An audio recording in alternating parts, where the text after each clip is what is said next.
Welcome to the Joy Lab podcast, where we help you uncover and foster your most joyful self. Your hosts, Dr. Henry Emmons and Dr. Amy Prasek, bring you the ideal mix of soulful and scientifically sound tools to spark your joy, even when it feels dark. When you're ready to experiment with more joy, combine this podcast with the full Joy Lab program over at joylab.coach. Hello, I'm Henry Emmons, and welcome to Joy Lab. And I'm Amy Prasek. Here at Joy Lab, we infuse science with soul to help you uncover joy. To do that, we focus on building the elements of joy. Those are the positive emotions and inner states that become the building blocks for a joyful life. We are playing with the element of fun this episode by focusing on two key obstacles for fun. Sorry. We are a lot of fun. So loneliness and isolation. So I like playing with these concepts together, sort of the opposite of fun, because they're actually easy to conflate, loneliness and isolation. But when we think about them a bit more, I find that the differences between them can sort of highlight what might be at sort of the heart of our pain or sadness when loneliness or isolation is at play. Well, there was a pun right there. There we go. That's all we got. We're off to a good start. All right. Well, yeah, let's get into it. So first off, some definitions. Loneliness. Loneliness is really a feeling. So you can be lonely in a crowded place. You might feel alone, disconnected. You might feel separate. You've probably felt those things before. Maybe feeling like an outsider at school or work or some event, like even surrounded by people, yet you feel lonely. Now, isolation, and really in the context of what we're talking about here, social isolation, isn't really about the feelings of separateness, but the actual separation of ourselves from others.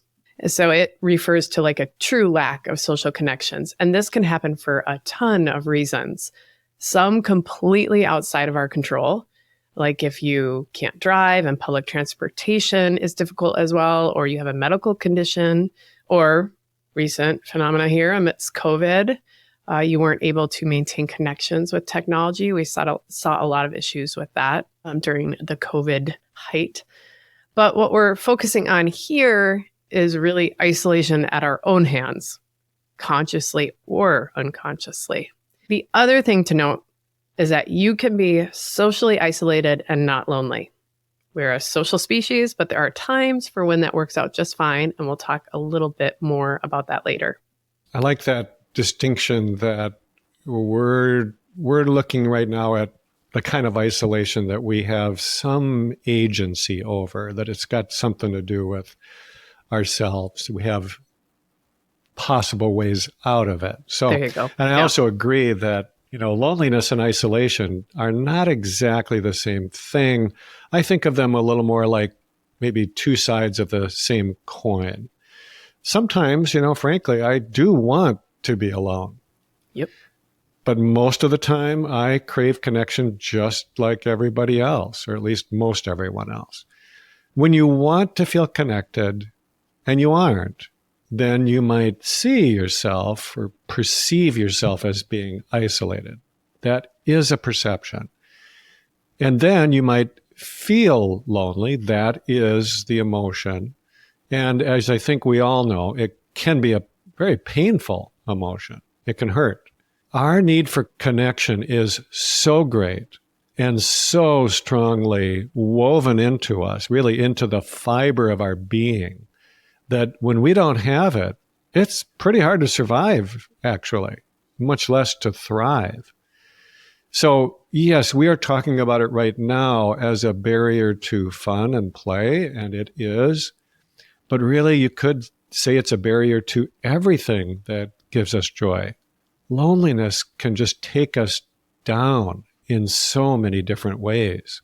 Yeah, I think it's actually surprising how it can take us down so completely. Maybe an example here comes from the new call from U.S. Surgeon General Dr. Vivek Murthy. This was the national strategy to advance social connection that he announced to address the very real public health problem of isolation and loneliness.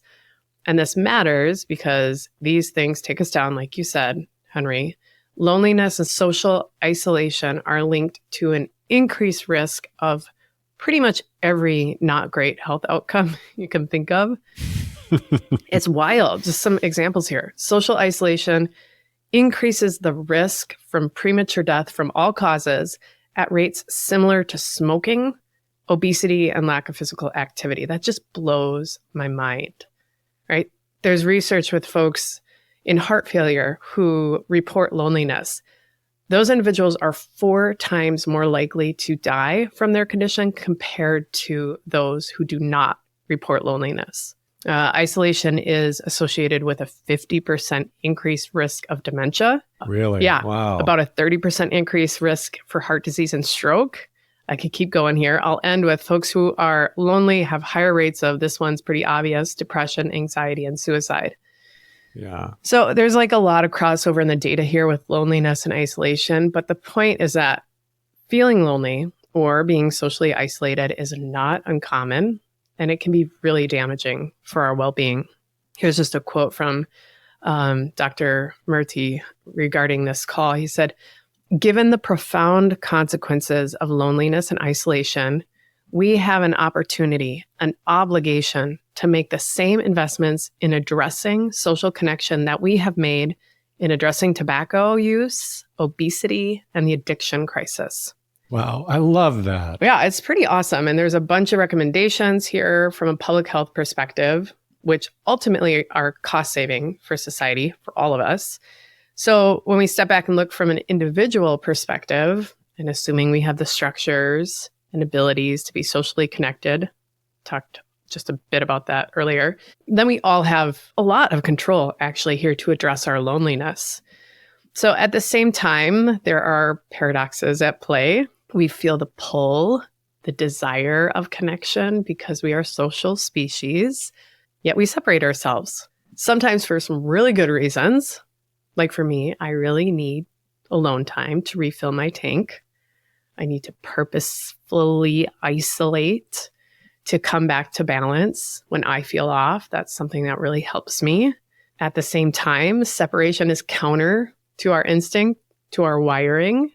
So amidst sort of all the humans milling around and all the opportunities to connect, again, assuming we are able, it is so common to feel lonely. Just actually one last piece of research here. There's a 2020 report from the National Academies of Science, Engineering, and Medicine. They found that more than 1/3 of US adults over the age of 45 feel lonely. And if you're under that age and saying me too, you're not alone either. The feeling of loneliness is increasing in nearly every age bracket as well. Wow. 1/3. Right. You know, it seems so contradictory to me that there are a lot more people in the world today than ever before, with a lot more tools to connect with each other, really, if you think about it. And yet, people are lonelier than ever. And there is more depression and anxiety than ever. So I think it's really reasonable to ask, what is going on here? You know, I talk a lot about the range of causes of depression, which I call the enemies of joy. And I think of these things as these various factors that disrupt our natural, inborn capacity for resilience and happiness and meaning. I think those things are all kind of part of our infrastructure too. But these enemies of joy fall into these 3 very broad categories, which kind of helps cover a lot of ground. But the first is what I think of as all the physical causes, the things that are happening in our body or in our brains particularly. And that involves a lot of the factors from both inside and outside the body that create imbalance or toxicity. So a lot of focus on the physical and the brain. The second big category, big enemy of joy, is what I refer to as the mind run rampant, which is just kind of what it sounds like. It's when our own thoughts and beliefs and even our emotions take us down these rabbit holes and they just make us unhappy. Sometimes we even develop these emotional storms that we've talked about before. But the third cause The third enemy of joy, which is what we're talking about now, I refer to as the illusion of separation, that belief that we are isolated or disconnected. And this is a paradox, like Amy was saying, because on the one hand, I do think it's an illusion. It's not real. And what I mean by that is taking lessons from the spiritual traditions, really all of them say this in one way or another, that we might think that we're alone. We might see ourselves as kind of going through lives in our own skin and kind of separate from others. But in a very real way, we are not. We are connected deeply with nature, with one another, and with the sacred too, whether we are aware of it or not. Yet in our day-to-day lives, we may in fact not be with other people, or at least not be able to connect with them in meaningful ways. And just like you were saying, Amy, we might feel very alone, even in the middle of a crowd of people. So it makes sense to me to try to work at this on several different levels at one time. But I do think a good place to start is inside of ourselves. We're going to come back and talk more about that later. That just made me think of, if you took me to the Mall of America, that's like one of the most loneliest places for me. I've talked about that before. Yeah. So as someone who leans more toward introversion, I like that we can work on loneliness by starting with our inner world. So I appreciate that, Henry. And that approach really relates to what I talked about in last episode as well, those boss dominoes that can lead us towards separation, but that we can address to prevent the fall as well. So just a little summary. This was a sequence of blaming, overanalyzing, naming all those shoulds, and ultimately just as a consequence of the dominoes before separating ourselves. So head back there if you haven't. I think it'd be helpful to shine a light on this sequence because it maybe got us into that illusion of separation, into isolation and loneliness. So go check that out in that episode if you're interested. Well, I have an example of this Perfect. That I think a lot of folks can relate to. This is a personal example, but I also see this kind of thing happening with a lot of my clients and really with other people I know. When you've experienced some kind of a ruptured relationship, just a kind of a confounding end to a relationship, where you really end up feeling completely cut off from the other person. And I think this fits, at least my experience, fits with your boss dominoes. So this is what happened to me a few years ago. And I think people can probably relate to this. I had a friend who just stopped communicating with me. And I'd never had this happen to me before, at least not that I knew of. It felt abrupt. There weren't any warning signs that I was aware of. My friend simply stopped responding to my texts, my emails, or really any attempt to get in touch with them. And I had no idea what was wrong. I still don't to this day. At first, I assumed there was something going on with my friend, just maybe too busy or just having something personal to deal with. But, it went on. And I eventually realized that, gosh, this is intentional. And I felt hurt. It hurt because I took it personally. I assumed then that this was about me. So with the boss domino model, B is for blame. And I just put that squarely on myself. And then, as often happens, I quickly moved from blame to the O for overanalyzing. And, sometimes being really good at thinking is not a good thing for your mental health. Yeah. And I am very good at it, especially overanalyzing things. Yeah, I hear you. So, truth be told, I wasn't just thinking, I was obsessing about it. And I tried to understand, what did I do wrong? So this is where the shoulds come in. I should have done this, or I shouldn't have said that, and I kind of go back in my memory banks. And mostly I was making things up, of course, because I had no idea what was actually going on. But that is what the mind does when we feel bad. and we don't know why. It starts searching desperately for a reason to try to fill these gaps in for us. And luckily, I know about that. So I still go down the rabbit holes, but I can eventually realize what I've done. Right. And, honestly, it's still painful to talk about, even years later. To me, there's not many things worse than an unwanted separation. And, it's so easy to turn that in my mind into a rejection. So that's just an old belief that I know still can have a hold on me.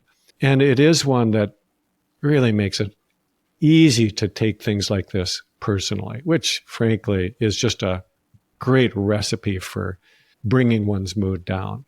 Yeah, great example. Loneliness, isolation, or getting ghosted like that. Ouch. Yeah, it really just sets the mind up to fill in the gaps, like you said, with that over analyzing. And you just keep ruminating on it. And usually all that stuff really isn't true that we've created in our minds, which then keeps us separate. You also noted, Henry, that it's painful to talk about. And I just want to highlight that for a moment. Like the real visceral nature, the pain of loneliness. I think that's an important recognition. We talked a bit about this in episode 28 when we were talking about common humanity and isolation. So you can head back there as well. But there are two theories that I think particularly relate here. This is brain overlap theory and social pain theory. And they suggest that social pain, like when you've been ghosted, or if you're feeling lonely, that social pain shares the same pain circuitry as physical pain. So we really do experience a kind of pain when we feel left out, when we feel lonely, separate. And as it crowds that pain circuitry, we're more likely to report more physical pain as well. So our interpretation of pain is heightened. So just daily pain experiences like a tension headache is made worse when we're feeling lonely. It's really interesting. So it kind of explains, right, some of the discomfort, the physical discomfort of loneliness, of separation. Wow. There's also some molecular physiology research that has found eudaimonic well-being is sort of the sense of well-being that we have in relationship to others and the world, like when we feel connected and of service. That type of well-being is associated with a lower expression of pro-inflammatory genes and a higher expression of antiviral genes. So this is a bit of evidence that we are literally programmed to be well with others. That in many ways, our physical health, our well-being, our resilience, these things are all deeply tied to our meaningful connections. When we're feeling lonely or we've just been ghosted, sorry, I don't mean to keep pressing that button on you, Henry. Yeah, stop. Sorry, man. But it shuts off a channel for our well-being. I'll stop talking about it. But we've all been there, right? We've felt it or we've done it. In either way, you've created that separation and it shuts off the nourishment for us of being connected. And it shuts off the interaction and the monitoring that we expect from being connected. I think that's interesting, right? We are made to interact and monitor our world with others, to navigate much of our suffering with others, to celebrate our successes with others. And when that channel gets cut off, I feel like we just keep looking into that dry channel. The source might be dried up, but we never lose that desire for connection. So let's pivot though. Let's get out of this trench, this dry trench.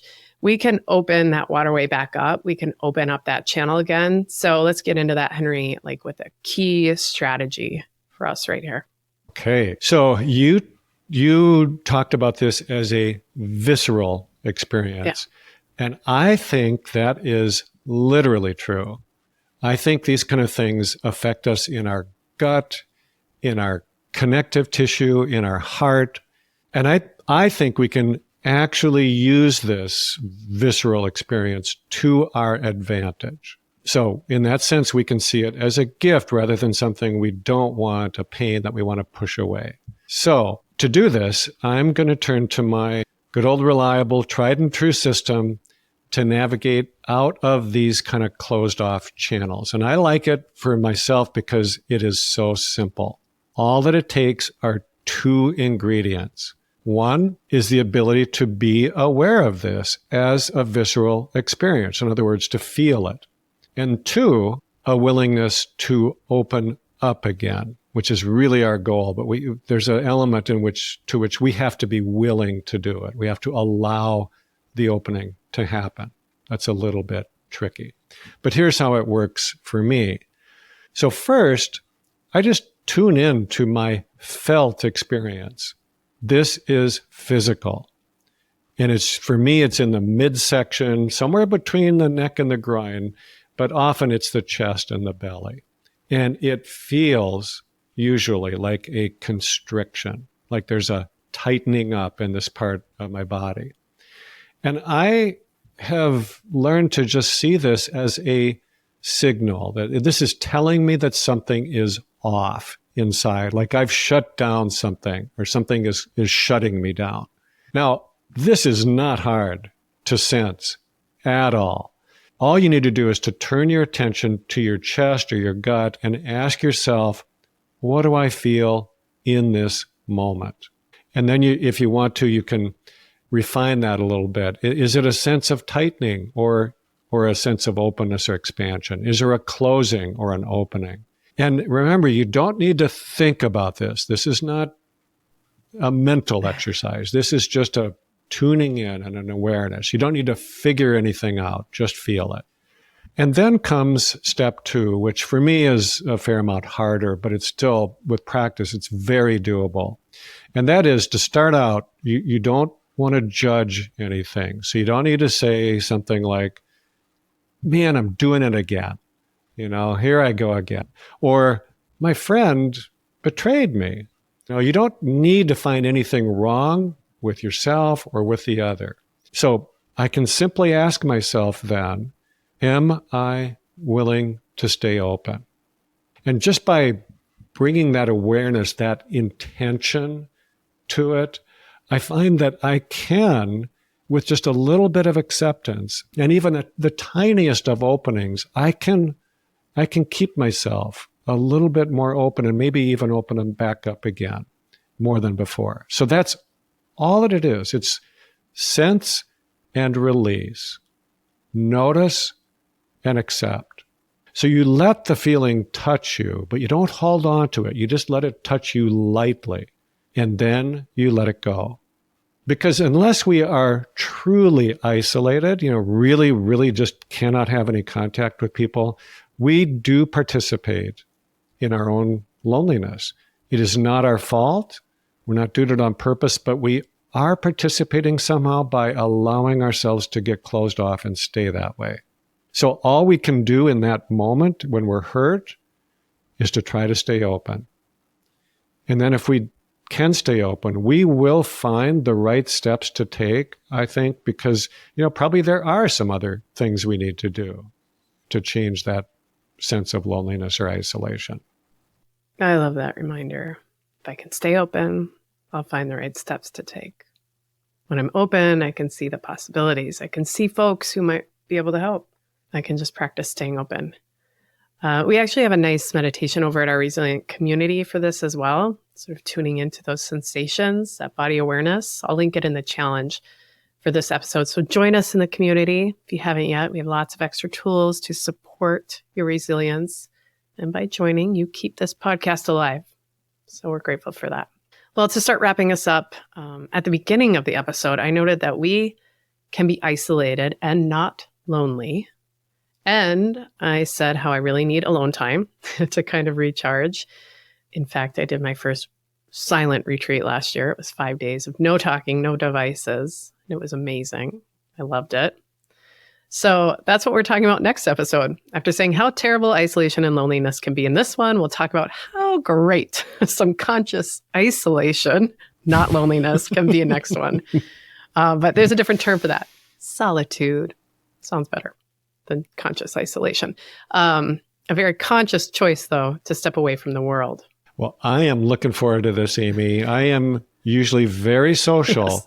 But every once in a while, I long for solitude. So I just can't wait to dig into this next time. Yeah, I think we all do a little bit. Even you extroverts. I think you'll resonate with this. It can be powerful, solitude. So to close our time today, I want to turn to some wisdom from Einstein. He really, in my opinion, understood the science and soul of connection. Here's what he wrote. A human being is part of the whole, called by us universe, a part limited in time and space. They experience themselves, their thoughts and feelings, as something separated from the rest, a kind of optical delusion of their consciousness. This delusion is a kind of prison for us, restricting us to our personal desires and to affection for a few persons nearest to us. Our task must be to free ourselves from this prison by widening our circle of compassion to embrace all living creatures and the whole of nature and its beauty. Nobody is able to achieve this completely, but the striving for such achievement is in itself a part of the liberation and a foundation for inner security. Thank you for listening to the Joy Lab podcast. If you enjoyed today's show, visit joylab.coach to learn more about the full Joy Lab program. Be sure to rate and review us wherever you listen to your favorite podcasts.